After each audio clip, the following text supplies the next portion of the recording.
Hello students, first chapter में आज आगे बढ़ेंगे हम क्लास 11 में केमिस्ट्री में। और जो है आज हम कुछ नया सीखेंगे। तो नेक्स्ट जो टॉपिक हम करेंगे वो है methods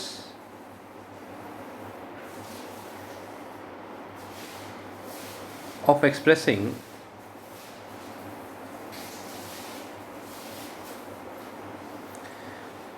concentrations of solutions, concentration of solutions। ठीक है, तो जो है ये हम फर्स्ट चैप्टर में सम बेसिक कॉन्सेप्ट्स में बढ़ते हुए आगे बढ़े। ज़रूरी नहीं है उस एग्जैक्टली उसी ऑर्डर में इस चैप्टर को कर रहे हो जिस ऑर्डर में बुक्स में मेंशन्ड है, लेकिन हम जो है इन चीज़ों को समझने की कोशिश करेंगे। तो अब देखो क्या है कि इसी प्रोसेस में अब आगे बढ़ते हैं। जैसे देखो इसका इम्पोर्टेंस क्या है इस टॉपिक का। जैसे हमें डिस्टेंसेस मेजर करते हैं, जैसे just for example distance measure करते हैं तो डिस्टेंस की यूनिट्स होती हैं मीटर, सेंटीमीटर, किलोमीटर, है ना, जिससे आपको पता लगता है। तो उसी तरीके से क्या होता है कि सॉल्यूशंस जो होते हैं, ठीक है, सॉल्यूशंस क्या हैं आपको पता ही, it's homogeneous mixture of two और मोर सब्सटेंसेस, है ना। तो जैसे आपने पानी में चीनी मिलाई या पानी में नमक मिलाया तो आपके पास सॉल्यूशन बन गया। तो उस केस में जो है वो सॉल्यूशन जो बन गया तो उसकी कंसंट्रेशन का एक्सप्रेशन आप कैसे दोगे, उसको मेजर करने के लिए जो आपकी यूनिट्स चाहिए उसके बारे में हम यहाँ पर बात करेंगे। जैसे मान लो देखो बहुत सी चीज़ों में हमें ज़रूरत पड़ती है। मान लो जैसे पेप्सी बनती है, तो पेप्सी जो बनती है आप देखो पेप्सी कंपनी हर बार एक जैसा स्वाद देती है। वो एक जैसा स्वाद क्यों दे पाती है? क्योंकि क्या है कि वो एक फिक्स कंसंट्रेशन का जो है अपना वो जो भी उसका मटेरियल है वो यूज़ करती है ताकि आपको एक जैसा स्वाद आए। दवाइयाँ बनती हैं, दवाइयाँ बड़ी फिक्स कंसंट्रेशन में, जैसे आपके कफ सिरप्स हैं तो दवाई ज़रूरत से मतलब रिक्वायर्ड अमाउंट से कम होगी उसके अंदर तो जो है आपको असर नहीं करेगी, और ज़्यादा होगी तो वो टॉक्सिक हो सकती है। तो बड़ी मेजर्ड क्वांटिटीज़ आपको देनी होती है। मान लो आपको एसिड्स हम देते हैं लैब में काम करने के लिए, तो हम आपको क्या है एक पर्टिकुलर कंसंट्रेशन का देते हैं, क्योंकि ज़रूरत से ज़्यादा कंसंट्रेट होगा तो वो आपके लिए नुकसानदायक हो सकता है। तो इस तरह के जैसे ब्लड में शुगर का मेजरमेंट होता है तो वो भी एक कंसंट्रेशन है, ठीक है। एयर में पोल्यूटेंट का, वाटर में पोल्यूटेंट का मेजरमेंट होता है तो वो भी कंसंट्रेशन को जो एक्सप्रेस करने के अलग अलग तरीके हैं कि कैसे आप किसी सॉल्यूशन की जो है एक्सप्रेशन आप दोगे, उसको मेजरमेंट कैसे दोगे, वो जो है वो हम यहाँ पर पढ़ने वाले हैं, ठीक है। तो इसमें जो सबसे पहली बात है जो आपको समझनी है वो क्या है कि कुछ टर्मिनोलॉजीज जो आपको समझ आनी चाहिए। सबसे पहले देखिए सोल्यूट,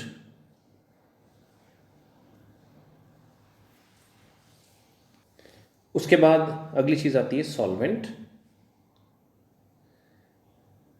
और तीसरा नाम आता है सॉल्यूशन, ठीक है। तो सोल्यूट, सॉल्वेंट और सॉल्यूशन की जब हम बात करते हैं तो यहाँ पर ये जो है आपको पता होना, जैसे पानी में आपने जो है चीनी मिलाई, सपोज करो शुगर प्लस वाटर है, शुगर प्लस वाटर, तो आप समझ सकते हो कि क्या चीज़ इसमें क्या कहलाएगी, ठीक है ना। एक सिंपल सी बात है कि जो आपका शुगर होगा that will be called solute और water will be called solvent, और इन दोनों का जो मिक्सचर होगा that will be called a solution, ठीक है। तो इन तीन टर्म्स के बारे में कंफर्म करने के बाद हम अपने जो है इन मेथड्स के बारे में बात करते हैं एक एक करके। देखिए सबसे पहला मेथड जो आता है उसको बोलते हैं मास परसेंटेज। शायद आपने क्लास 9th में ये पढ़ा हो, आपको ध्यान हो, ठीक है। इसको मास परसेंटेज बोलते हैं। तो ये जो है इसका फॉर्मूला होता है, एक सिंपल सा फॉर्मूला है, वो आपको याद रखना पड़ेगा। जो फॉर्मूला है वो क्या है इसका, ठीक है। इसको ना m/m परसेंटेज से आप ऐसे लिखते हैं इसको। मास परसेंटेज का जो सिंबल होता है वो हम साइन जो लिखते हैं इसको m/m%, या W/W परसेंटेज, वेट परसेंट भी बोल देते हैं। वो फिजिक्स वाली टेंशन नहीं है कि वो एक्सेलरेशन ड्यू टू ग्रेविटी वाली, एक ही बात है। तो इसका जो फॉर्मूला है वो क्या है, that mass percentage is equal to mass of solute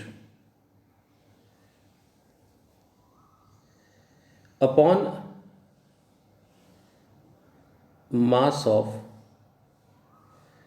solution into 100, ठीक है। तो जो है ये इसका एक छोटा सा फॉर्मूला है, मास of solute upon mass of solution into 100। तो ये जो है ना ये आपको एनी टाइम याद रखना पड़ेगा, ठीक है। ये जो है सबसे पहला जो मेथडोलॉजी आती है उसका एक्सप्रेशन आता है आपके पास, mass of solute upon mass of solution into 100, ठीक है।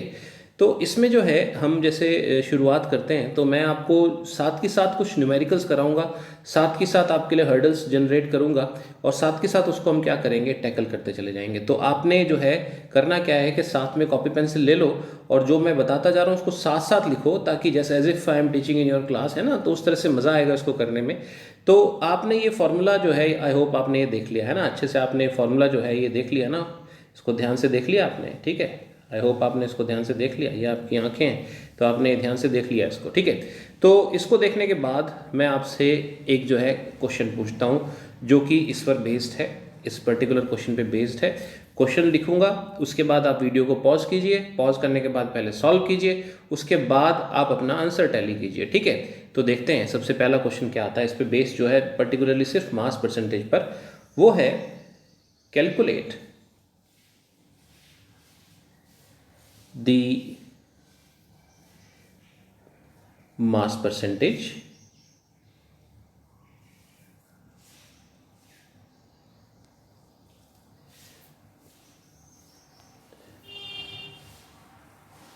of an aqueous solution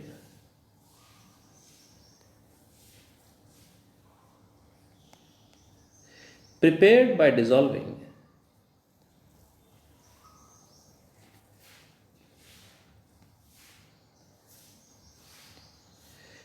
10 grams of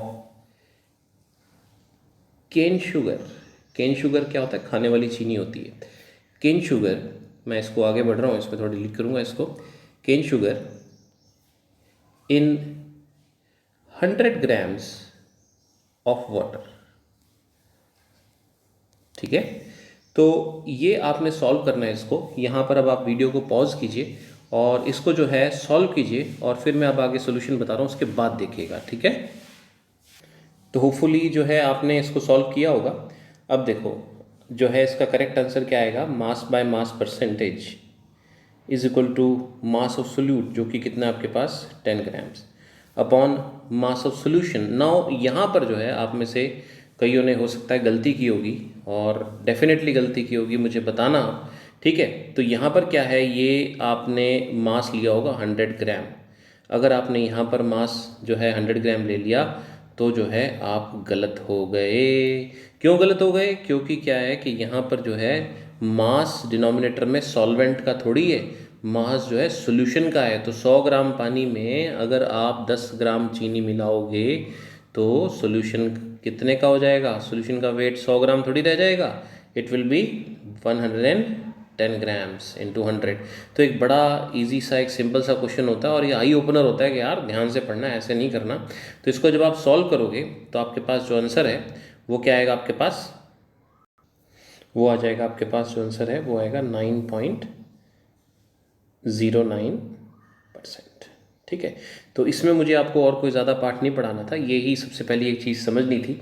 तो आप देख लो, खुद एनालाइज कर लो, आपने कितनों ने सही किया, कितनों ने गलत, ठीक है। हम आगे बढ़ते हैं। देखिए नेक्स्ट मेथडोलॉजी देखो क्या होता है कि जैसे जैसे डिस्टेंसेस मेजर करते हो, डिस्टेंसेस जो है, जैसे अब यहाँ से आप मान लीजिए, आप अपने जो होम टाउन आप मान लीजिए आपका जो है, सपोज़ कीजिए जयपुर है, और जयपुर से जो है यू मूव टू दिल्ली, तो वहाँ पर जो है आप रास्ते में माइलस्टोन्स आते हैं, तो वहाँ पर डिस्टेंसेस क्या सेंटीमीटर्स में लिखे होते हैं, नहीं, वहाँ पर किलोमीटर्स में लिखे होते हैं, ठीक है। क्यों सेंटीमीटर्स में लिखे नहीं जा सकते, लिखे जा सकते हैं, लेकिन क्या होता है रेलेवेंस जो है लंबे डिस्टेंसेस के लिए किलोमीटर्स में आता है, ठीक है। सिमिलरली आपका स्केल है, स्केल पे जो आपके जो मेजरमेंट्स लिखे होते हैं वो किलोमीटर्स में लिखे होते हैं, नहीं, वहाँ सेंटीमीटर्स में लिखे होते हैं। क्यों, क्योंकि वहाँ पर छोटे डिस्टेंसेस के लिए सेंटीमीटर्स की रेलेवेंस आती है।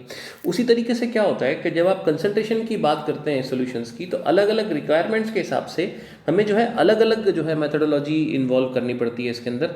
ऑल्दो जैसे आप किलोमीटर को सेंटीमीटर में या ऐसे आप इंटर कन्वर्ट कर सकते हो, उसी तरीके से ये जो मैं अब आपको मेथड्स बता रहा हूँ ये अलग अलग मेथड्स हैं, मगर ये भी आपस में इंटर कन्वर्टेबल होते हैं।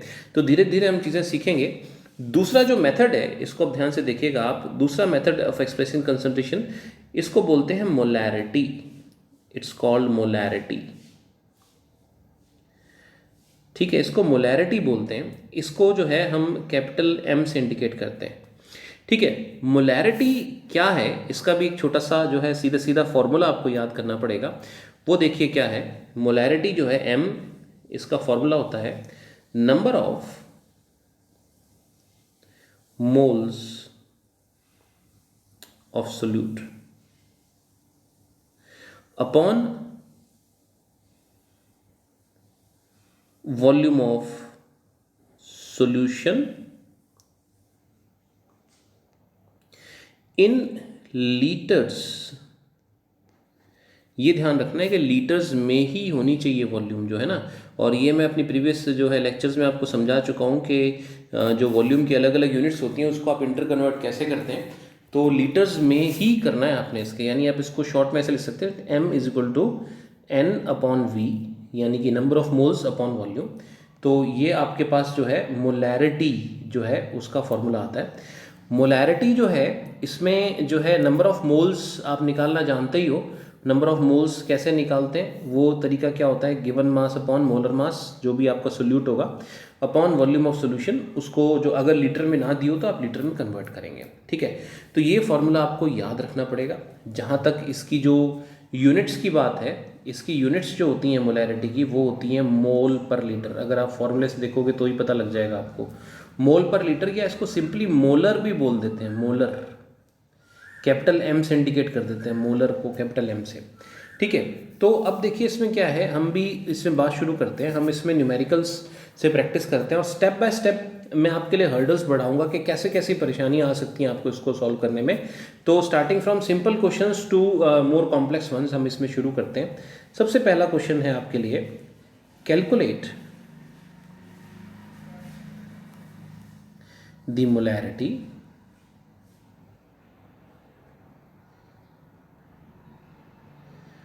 of a 2 liter